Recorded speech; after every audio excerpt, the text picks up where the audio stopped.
Congo, Congo nde mboka, mboka ngo mokengeli koi, mboka ngo mokengeli léopard.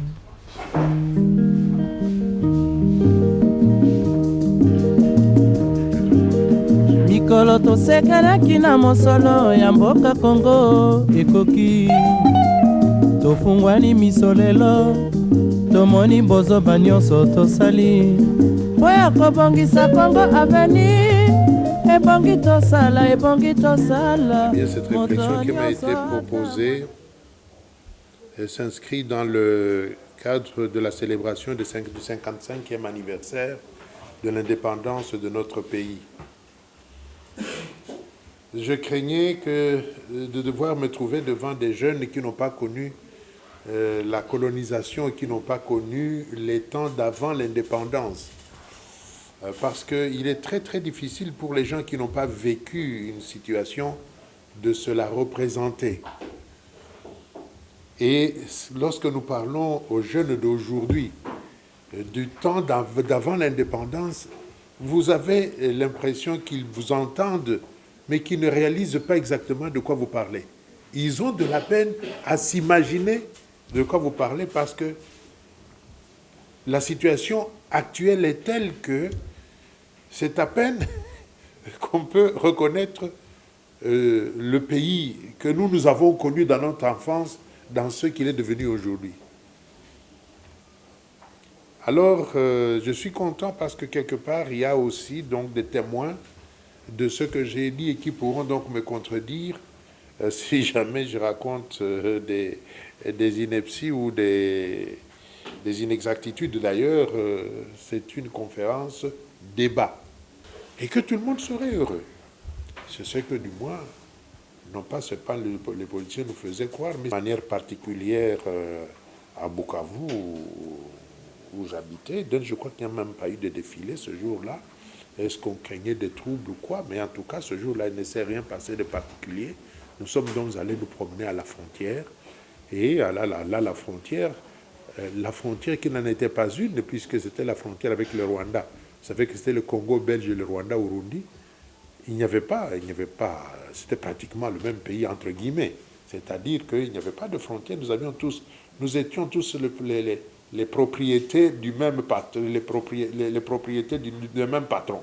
Donc il n'y avait pas de garde frontière. Nous avons profité pour entrer dans la petite cabine là des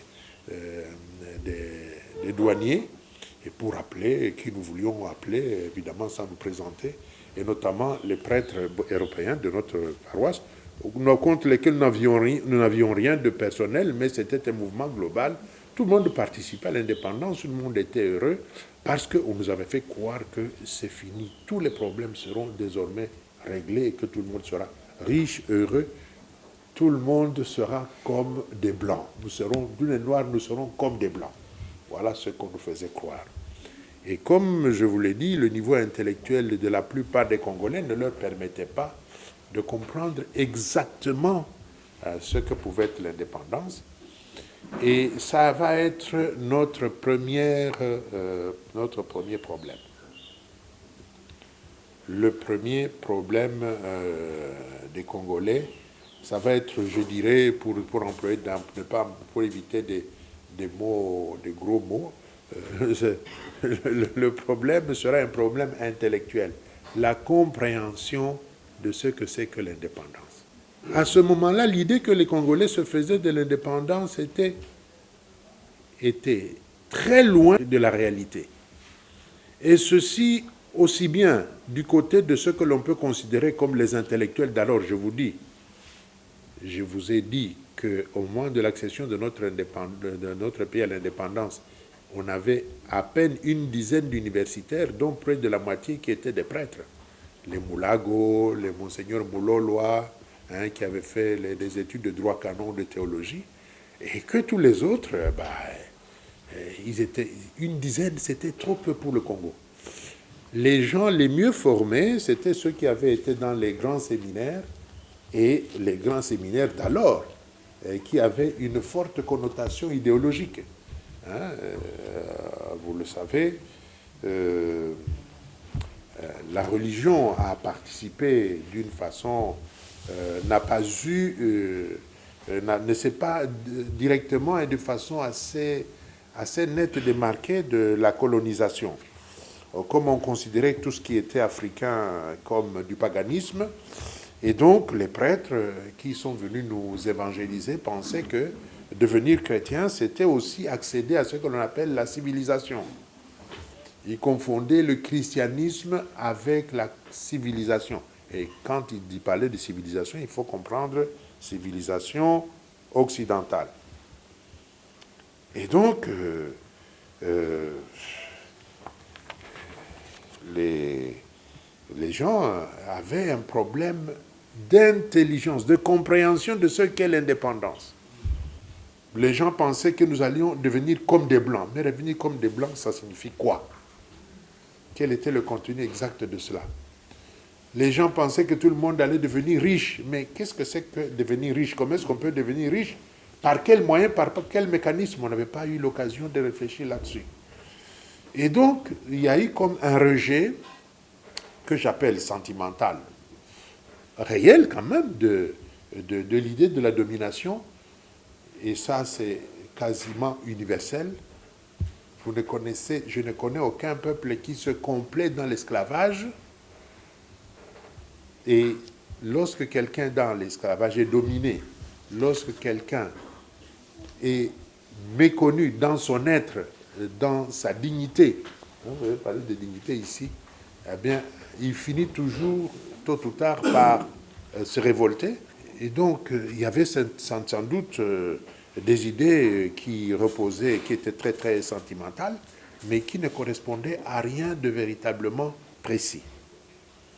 Alors, vous allez voir que ce problème intellectuel, d'intelligence, de la compréhension de l'indépendance, va nous suivre pratiquement jusqu'à aujourd'hui. Parce que lorsque vous regardez la manière dont notre pays a évolué depuis l'accession de notre pays à l'indépendance, on se demande jusqu'à aujourd'hui si nous avons compris qu'est-ce que c'est que d'être indépendant.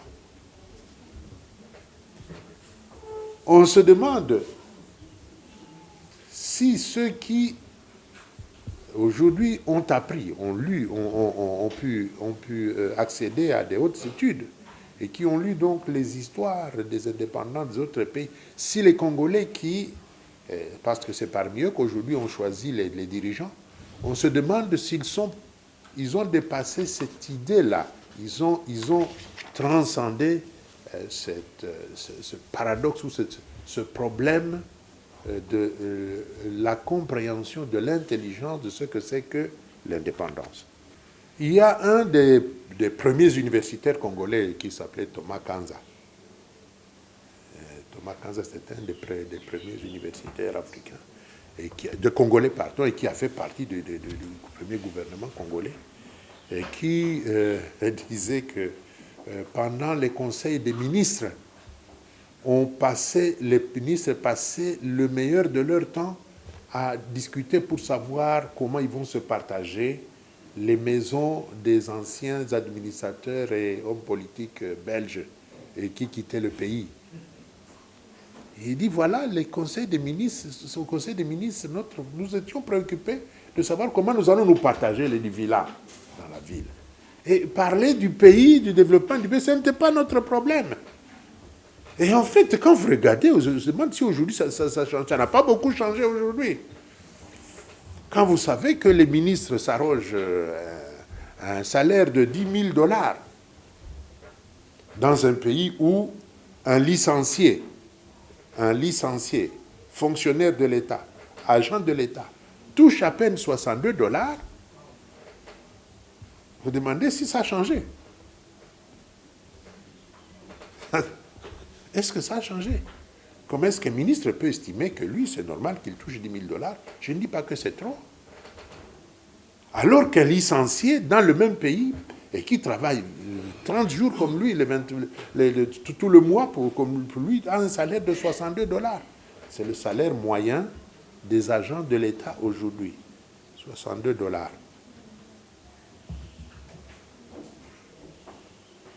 Quand vous savez que même un colonel n'arrive pas à un salaire de 100 $, on se demande comment est-ce que les gens qui travaillent chez le même employeur peuvent accepter de telles disparités.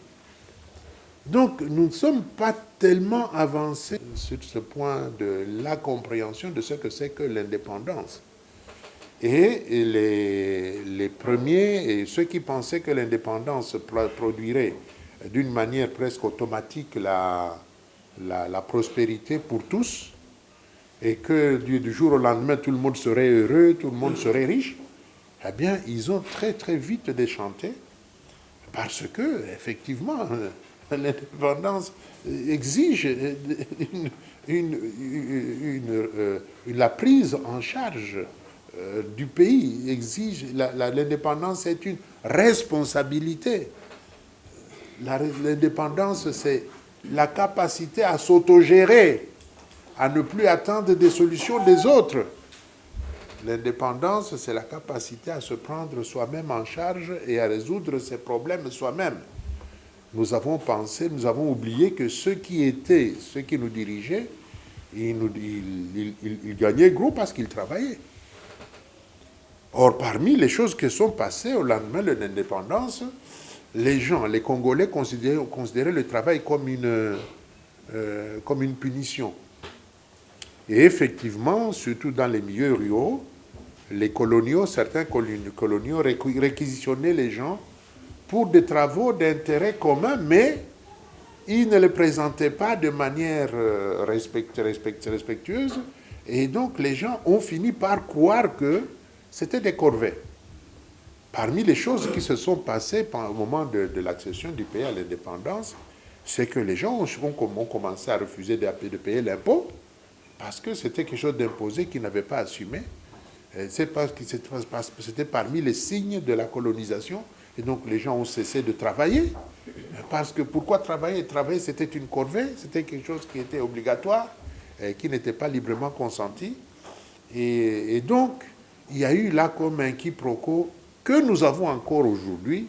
Nous avons oublié, nous n'avons pas encore compris que être indépendant, c'est être capable non seulement de se prendre en charge, mais de résoudre ses problèmes par soi-même.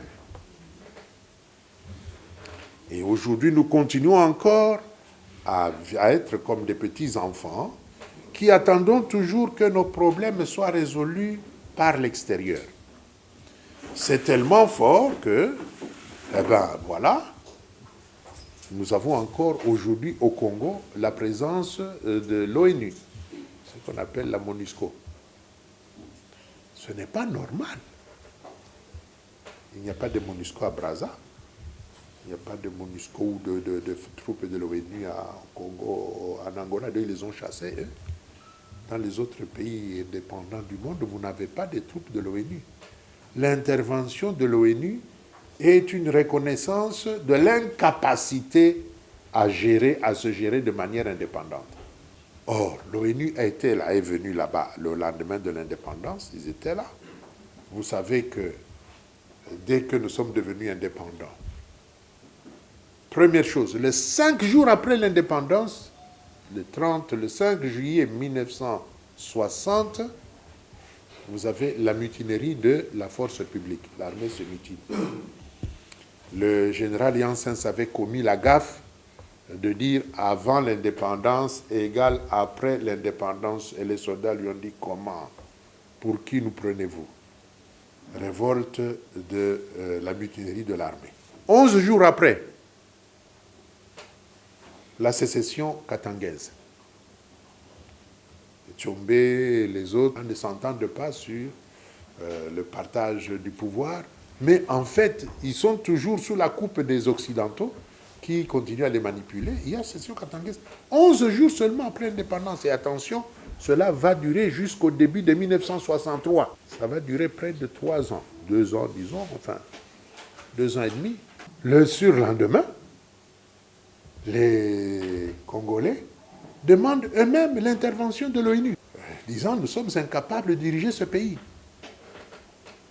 Et les 14, je crois, il y avait déjà les premiers contingents de l'ONU qui étaient là pour venir sécuriser le Congo. Et cela va durer jusqu'au début de 1963. Pratiquement, comme l'armée était en déliquescence, s'était mutinée, comme les dirigeants du pays ne savaient pas comment faire pour remplacer, pour ainsi dire, pour prendre la place des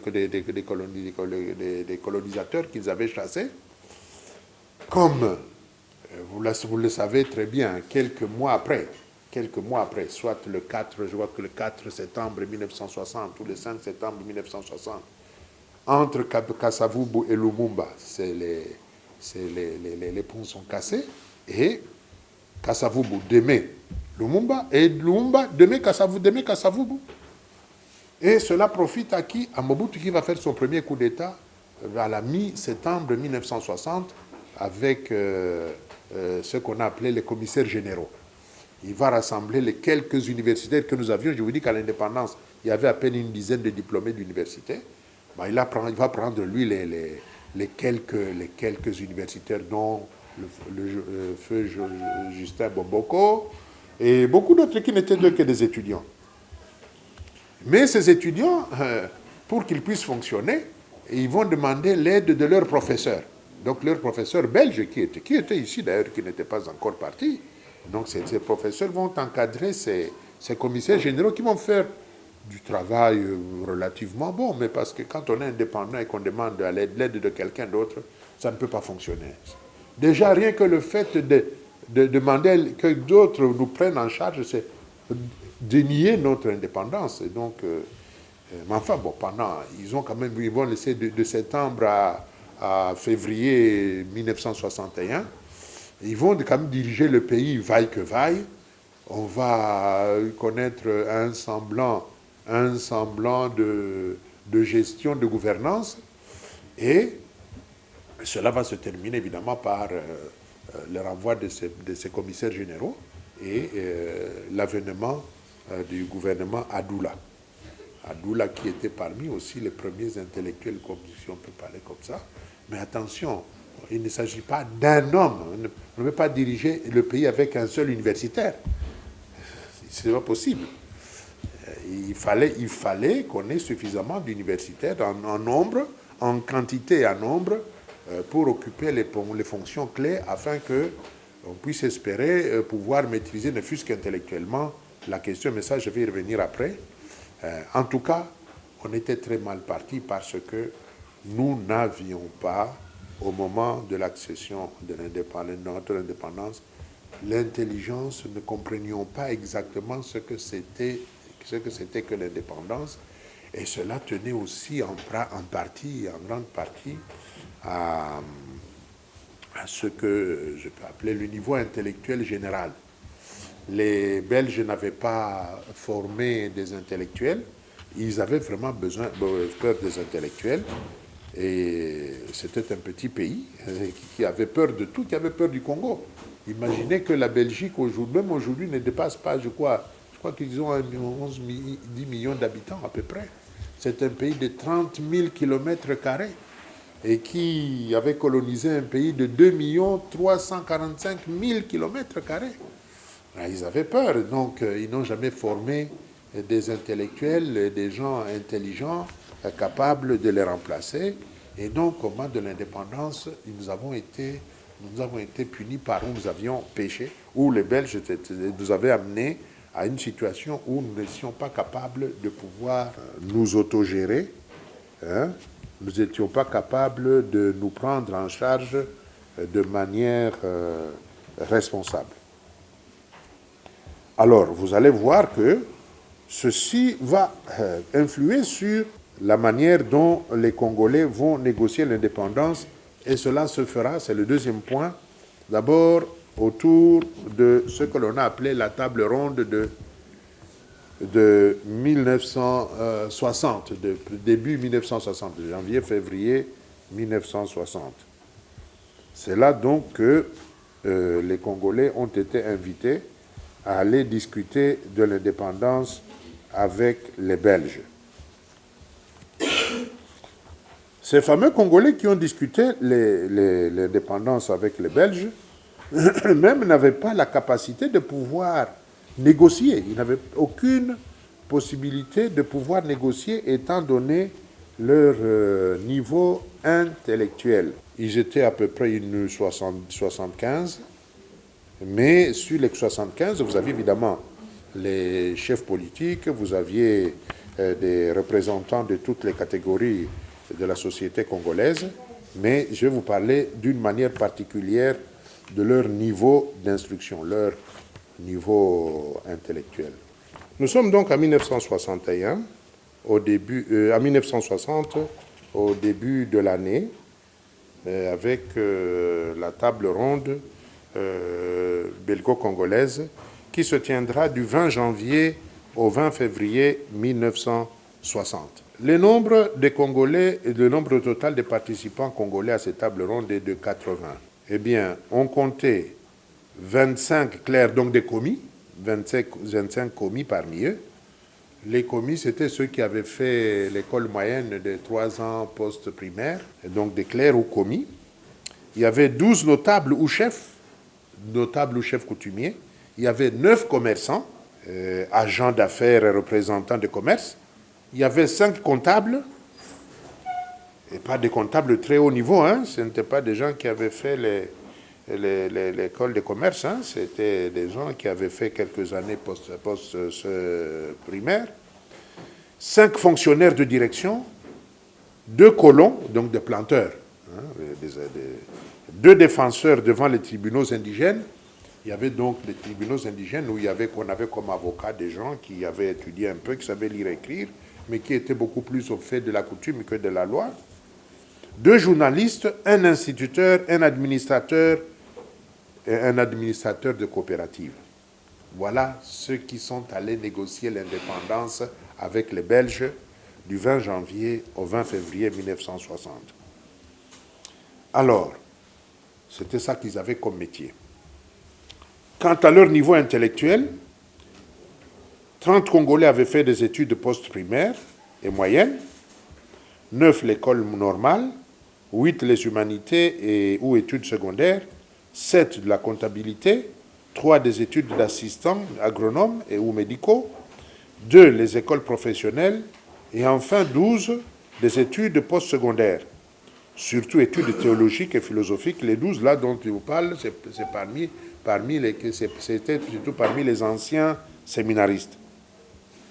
Les délégués de la BACO et de la CONACAT, la BACO était centrée ici à Kinshasa. Et CONACAT, c'était plutôt le centre, était plutôt le Katanga. Eh bien, étaient de niveau scolaire sensiblement plus élevé que les autres. En règle générale, les délégués des villes étaient plus diplômés que ceux des campagnes. Et la délégation des chefs coutumiers était évidemment la moins diplômée. Vous comprenez qu'avec des gens de ce niveau-là, qui avaient à peine le niveau de ce qu'on peut considérer aujourd'hui comme le D6, donc les diplômes des humanités, c'était eux qu'on avait opposés à des Belges qui étaient autrement mieux outillés, et du point de vue de la formation intellectuelle, mais aussi du point de vue de l'expérience de la gestion d'un État moderne. Vous comprenez que le dialogue était très très difficile et que ces gens ne pouvaient que se faire rouler dans la farine. Et d'ailleurs, une fois qu'ils avaient négocié, ils étaient quand même assez intelligents, puisque la plupart d'entre eux, c'était des self-made men, des autocrates, des autodidactes. Les Lumumba, c'était des autodidactes. Ils avaient, ces gens-là étaient capables de tenir des discours que nos diplômés actuels ne peuvent pas tenir. Eh bien, une fois qu'ils avaient négocié, ils se sont rendus compte que quelque part ça n'allait pas, qu'on les avait roulés dans la farine et que ça ne fonctionnait vraiment pas. Ils étaient parvenus à obtenir que les Belges puissent nous accorder l'indépendance assez rapidement. On avait discuté entre le 1er juin et le 30 juin 1960, donc quelques mois après. Et ils ont donc subodoré que non, cette histoire est tellement compliquée que nous n'en sortirons pas. Kasavubu et Lumumba sont allés demander que l'on mette d'abord, qu'on fasse d'abord une sorte de gouvernement à l'essai. Ils n'étaient pas sûrs que ça fonctionnait. Mais les Belges n'ont pas voulu. La raison était que nous n'étions pas préparés. Et c'est vrai, comme vous le voyez, nous n'avions pas d'universitaires. Nous n'avions pas d'universitaires. Et dans les autres pays, les intellectuels, les leaders politiques participaient déjà aux réunions du Parlement de la métropole, en France, à Londres, les Kenyatta, les Jomo Kenyatta, les Kwame Nkrumah, ils participaient déjà, ils discutaient déjà avec les politiciens de leur métropole. Nous, on n'avait rien, il n'y avait pas moins de discuter. De risque, on a discuté à la table ronde. On est allé à la table ronde, non pas pour discuter, parce qu'on n'était pas capable, ils n'étaient pas capables d'argumenter. Il devait y avoir, d'ailleurs, cela devait être suivi d'une autre table ronde, celle-là, celle du 20 janvier au 20 février était la table ronde politique, et il devait être suivi d'une autre table ronde qui était une table ronde économique, et la table ronde économique était beaucoup plus technique, donc les gens qui comprenaient encore beaucoup moins, et ils ne sont même pas allés parce qu'au moment où il devait avoir lieu vers avril, on était déjà dans les préparatifs des élections pour la conquête de l'indépendance, donc ils ne sont pas allés. Donc finalement, nous n'avons rien discuté, nous n'avons pas été capables de partager correctement le patrimoine de la colonie, hein, et donc ils sont devenus des chefs, mais sans moyen d'action. Quand on est arrivé, quand nous avons accédé à l'indépendance, nos dirigeants ne maîtrisaient pas l'économie du pays, ni ses ressources financières, donc les moyens de leur politique. Et évidemment, bon, ils étaient là comme des enfants, et tout leur échappait complètement. Une véritable catastrophe. Et donc, dès le lendemain de l'indépendance, il ne faut pas vous étonner qu'on ait connu ce qu'on a connu. Il faut dire, il ne faut pas les disqualifier parce que de ce temps-là, eux, il y en avait l'avantage qu'ils ont sur les autres, ceux qui vont leur suivre. Hein.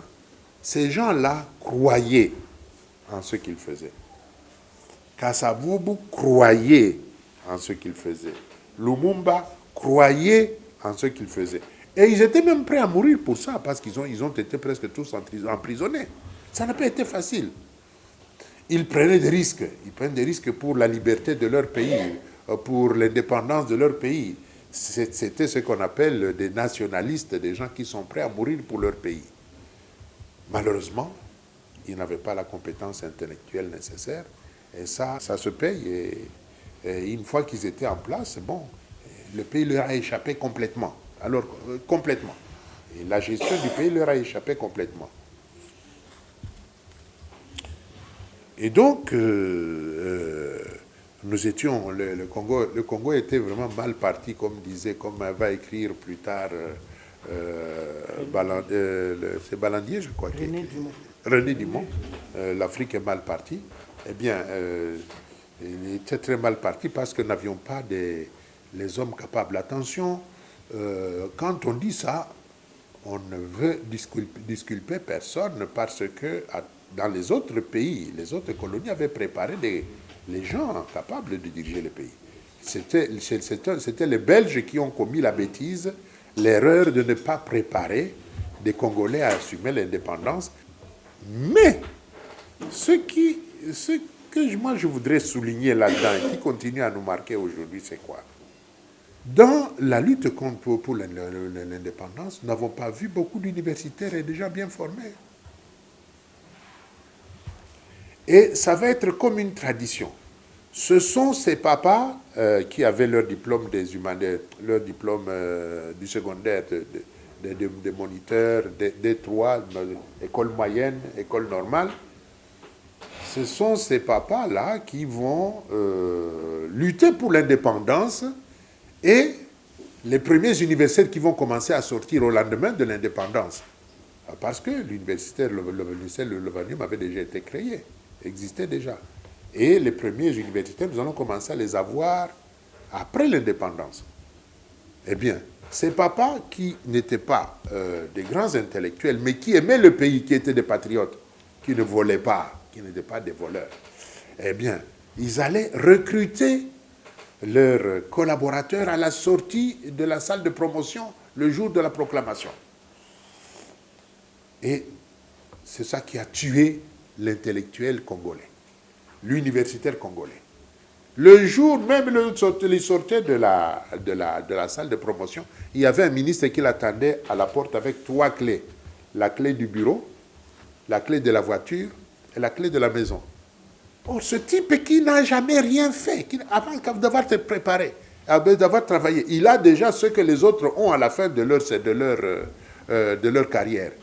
Quand ils partent comme ça, bien, on le déforme, on le tue.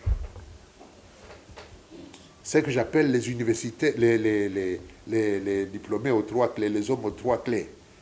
La clé du bureau, clé de la maison et la clé de la voiture. Ces hommes aux 3 clés, c'est eux qui vont diriger ce pays jusque pratiquement à la fin du moboutisme et qui n'avaient absolument aucun idéal, qui n'avaient même plus besoin de travailler parce que normalement ces choses-là, on les acquiert après. À la fin, on achète une maison quand on a travaillé pour l'avoir. On acquiert une voiture quand on a travaillé pour l'avoir.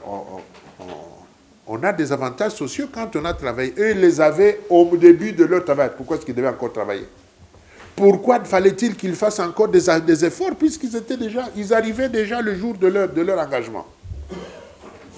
Alors on a tué ainsi ce que j'appelle le véritable leadership. On a tué le sens du travail chez les gens et le sens du mérite, la méritocratie comme on dit, a été bousillé du fait même que dans la pratique, les universitaires, les diplômés étaient récompensés avant d'avoir travaillé. Ils n'avaient donc plus besoin de travailler ou de mériter les récompenses. Ça, c'est une deuxième chose que nous avons. Et aujourd'hui, vous allez remarquer que l'intellectuel congolais n'est pas quelqu'un qui réfléchit en termes de méritocratie, comme on dit. Hein? Il faut tout avoir tout de suite. Il faut avoir les avantages dès le jour où vous arrivez. Et une fois que vous avez... Ce sont ces mêmes personnes-là que vous allez voir et qui vont continuer à vivre, qui vont évoluer dans ce milieu où les gens gagnent sans avoir travaillé. Où les gens s'enrichissent sans cause. Où les gens s'enrichissent sans mérite. Et donc, voilà. Après avoir connu donc ce premier problème d'homme, nous allons entrer de plein pied dans le moboutisme qui ne va rien changer à ça. Et vous savez très bien que les chefs qui n'avaient pas de hautes études, dont les secrétaires et les collaborateurs étaient mieux outillés intellectuellement qu'eux, ces chefs n'ont jamais eu non plus beaucoup de considération pour eux. Ils se sont rendus compte qu'en fait, le diplôme n'est pas nécessairement une garantie de compétence. C'est une présomption de compétence. Ce n'est pas une garantie de compétence. Bon, voilà. Alors, troisième chose, nous avons donc évolué ainsi dans une sorte de no man's land, de manque de vision jusqu'à aujourd'hui. La classe politique qui nous a dirigés ne s'est jamais posé la question de la compétence, ne s'est jamais posé la question de la performance, ne s'est jamais posé la question de la méritocratie. Et nous avons évolué jusqu'à créer donc une classe dirigeante sans nécessairement mérite et sans compétence. Et aujourd'hui, c'est devenu une classe fermée qui fonctionne d'une manière un peu informelle. Dans les autres pays, quand on vous dit que quelqu'un est ministre, vous devez nécessairement, cela doit correspondre à des éléments que je peux appeler objectifs de compétences. Cela doit correspondre à un cursus. Aujourd'hui, chez nous, ce n'est pas comme ça. On devient ministre parce que, bon, on a fait du clientélisme, parce qu'on est membre de telle famille, parce qu'on est connu de telle, et parce que, etc., etc. Avec comme conséquence que les systèmes dans lesquels nous sommes entrés de la démocratie et des élections n'a pas non plus corrigé ces erreurs-là, et où aujourd'hui Vous avez vu comment les gens se sont présentés pour les prochaines élections. On ne sait pas quels sont les critères exactement. On ne sait pas, même si ces critères existent, on ne sait pas quelle est la valeur de l'enseignement que nous avons. Il n'y a personne qui vérifie cela. Et nous allons avoir des problèmes à gérer l'indépendance si nous ne commençons pas par nous assurer de la compétence et des capacités de ceux à qui nous confions la gestion du pays. Alors, ce sur quoi je voulais insister d'une manière particulière, c'est que le mal du Congo date déjà de... C'est ce que j'appelle un mal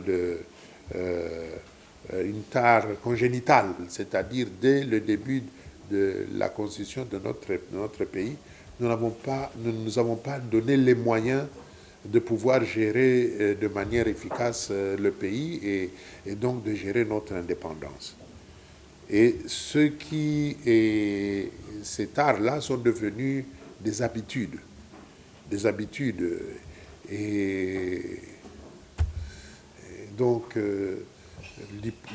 les critères qu'on appelle objectifs ailleurs, chez nous, n'existent pas. Et c'est pour cela que je voulais aujourd'hui attirer votre attention sur ce qui va se passer prochainement. Qu'est-ce que nous sommes en train de voir dans les pays voisins? Nous avons les tentatives de se maintenir au pouvoir et de gérer cette histoire-là dans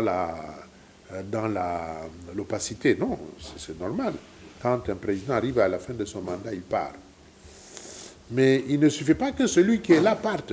Encore faut-il qu'il y ait un mécanisme qui permette au peuple, non pas seulement d'évaluer celui qui part, parce que celui qui part, qu'il ait bien travaillé ou qu'il ait mal travaillé. Ce n'est plus ça le problème. La question est de savoir quel est l'état du pays et quelle est la personne qui est la mieux indiquée pour y faire face. Nous n'avons pas acquis non plus cette culture-là. Et j'ai comme l'impression que nous sommes entrés dans une période de forte turbulence et que nous devons l'assumer de manière responsable. Il faut vraiment que nous l'assumions de manière responsable. Et quand vous regardez la manière dont les choses se passent aujourd'hui, il y a des problèmes qu'on doit pouvoir se poser. La première question qu'il faudrait pouvoir se poser, c'est cette décentralisation précipitée. Il est vrai que le pays est très vaste et qu'il ne peut pas être dirigé à partir de Kinshasa. Et qu'il faut donc des provinces. Mais ce n'est pas la première fois que nous avons des provinces. Il vous souviendra qu'en 1961, on avait 24 provincettes. Et ça n'a pas marché. Ça n'a pas marché.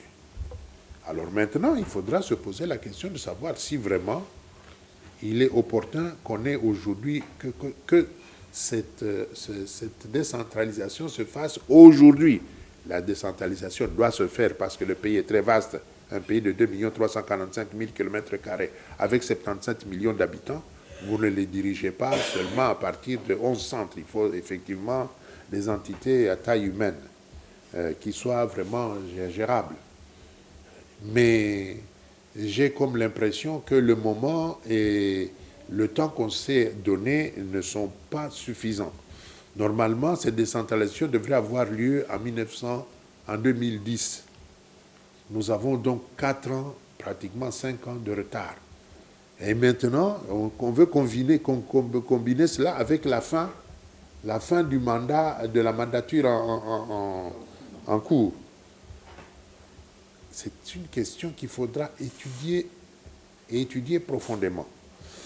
Le morcellement du pays a toujours conduit à des troubles, à des tensions, à des sécessions. Et je ne pense pas que nous soyons prêts pour le moment, que nous avons pris toutes les précautions pour éviter des tensions. Je vois que les évêques même l'ont compris parce que les évêques ont proposé que l'on procède à la décentralisation et à la mise en route des nouvelles provinces après les élections au niveau national. très important. Je ne nous vois pas vraiment allant dans ce sens-là. Et c'est quoi qu'il faudra qu'on fasse attention parce que ce qui est en jeu, c'est l'unité du pays. Le pays risque d'imploser, d'exploser à l'occasion de cette décentralisation suivie des élections qu'on appelle locales et communales et provinciales, etc., pour mettre en place les autorités provinciales. Et je pense que c'est un enjeu majeur, il faudra vraiment qu'on y pense. Si on le faisait, on commençait par les élections du niveau national et que donc les restes fassent ou prennent une année pour discuter des limites des nouvelles provinces, parce que c'est déjà à ce niveau-là qu'il y a un problème, et qu'on prenne une année, on peut prendre une année pour discuter, pour savoir où on va passer. S'il faut 26 provinces, 26 ou 36 provinces 7. Et puis alors, on prend une année pour mettre sur pied ce que j'appelle les conditions indispensables, les conditions infrastructurelles, les conditions financières, les conditions matérielles. Aujourd'hui, vous avez des nouvelles provinces où le gouverneur risque de ne pas savoir où il va dormir, où il n'aura pas de bureau. Et comment est-ce qu'il va gérer ça? Bien, donc voilà, je pense que c'est une question qu'il faudrait qu'on puisse se poser de manière responsable. Alors, la deuxième chose sur laquelle je voudrais insister, c'est que la gestion d'un État moderne n'est pas seulement une question de technique, c'est aussi une question de culture et de mentalité. Et je ne sais pas si nous avons acquis suffisamment de mentalité patriotique, de sens patriotique et de sens citoyen pour vraiment pouvoir gérer notre pays. Et je pense que les risques de l'implosion du pays sont liés à la culture congolaise du manque de patriotisme, manque de citoyenneté. Je ne pense pas que nous soyons déjà suffisamment mûrs pour espérer que si nous mettons en place les 26 provinces, que ça va fonctionner, que cela ne va pas provoquer plutôt l'affaiblissement du pays. Il faudra réfléchir à ça d'une manière beaucoup plus profonde. Et alors, évidemment, il y a le grand ennemi de toute démocratie, c'est la pauvreté. La pauvreté. Et voilà. La pauvreté qui est liée chez nous, non pas seulement à la nature, non pas à la nature, parce que notre pays est potentiellement riche. On le dit, on ne cesse de le dire. Comment se fait-il que les Congolais soient pauvres? Comment se fait-il qu'il y a des Congolais qui ne touchent que $50? Que $50, ce soit le salaire d'un policier ou d'un militaire. Comment se fait-il qu'il y ait des agents de l'État qui ne touchent que $50? Dans un pays comme le nôtre, ça devrait être... ça ne devait pas exister. De ce type-là qui touche $50. S'il travaille les 30 jours, il faut vous méfier de lui. C'est qu'il a trouvé dans ce travail le moyen de trouver les à-côtés nécessaires, ne fût-ce que pour se payer le transport. Et c'est ça qui fait que la corruption est devenue, je dirais, institutionnalisée, structurelle. Et c'est dans une corruption structurelle, il n'y a pas moyen de penser à ce que le pays puisse se redresser. Et comme vous le savez, les injustices et les inégalités sociales sont toujours source de conflits et de guerres. La plupart des guerres viennent de ces injustices-là. Voilà ce que j'avais à partager avec vous aujourd'hui à cette occasion. Mais je voulais quand même partager cela. Je voulais partager avec vous ce souci de pouvoir créer les conditions pour que nous puissions véritablement devenir indépendants, parce que pour moi, on n'est pas encore devenu indépendant. On n'a pas été capable, on ne s'est pas montré à la hauteur de la bonne gestion, de la gouvernance dans notre pays. Et cela se manifeste en particulier par la pauvreté généralisée, par la difficulté pour le pays de démarrer, les difficultés de gérer le pays. Et je crois qu'il est temps, c'est l'occasion pour le moment de pouvoir réfléchir de nous ressaisir pour éviter d'être surpris par les événements. En tous les cas, parmi les propositions concrètes que je pourrais faire, j'en ai qu'une d'ailleurs. Je voudrais que, comme le proposent les évêques, qu'on postpose les élections locales et communales et qu'on les mette juste après l'organisation des élections du niveau national prévues pour novembre prochain, novembre de l'année prochaine. Ça va d'abord nous éviter les problèmes d'argent, puisqu'on n'a pas l'argent nécessaire pour les organiser, les élections locales.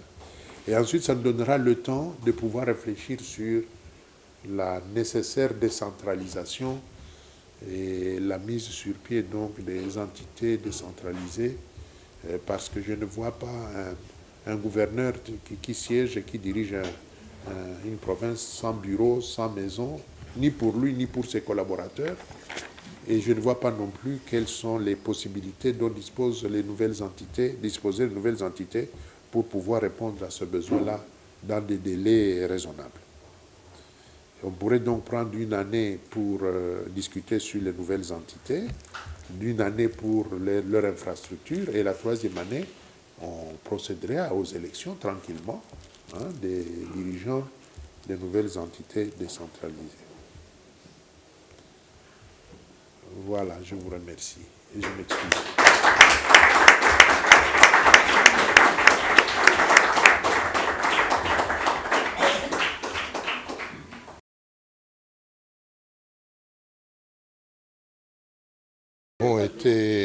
Le pays a connu l'indépendance la plus bâclée, une des indépendances les plus bâclées de toute l'histoire. Au moment où le Congo a accédé à l'indépendance, il n'était pas prêt vraiment à se prendre en charge, et c'est une des tares qui explique en partie, je dis bien en partie, les difficultés que nous connaissons encore aujourd'hui à démarrer, à nous prendre véritablement en charge et à assurer au pays un minimum de stabilité et de bien-être. Eh bien, il faut d'abord prendre conscience du mal et surtout essayer d'en découvrir les causes profondes pour ne pas s'arrêter à des actions superficielles qui ne vont pas au fond, à la racine du mal. La part de l'intellectuel est capitale, la part de l'éducation est essentielle. Nous avons dit que nous sommes essentiellement dans une crise des valeurs, et les valeurs s'apprennent par l'éducation. L'éducation au sens vraiment large, pas seulement l'éducation scolaire, mais l'éducation globale, l'éducation que j'appelle existentielle, celle que doit assurer chaque société à ses membres. Et la responsabilité du politique? Elle est essentielle évidemment, parce que le politique est au cœur de la société et c'est le service primordial qui doit être assuré, qui doit être rendu à la société. Lorsque la société a besoin de remoralisation, d'éducation, il appartient évidemment aux politiques de s'en emparer comme une priorité et de l'organiser en conséquence. Mbokango mokengeli léopard.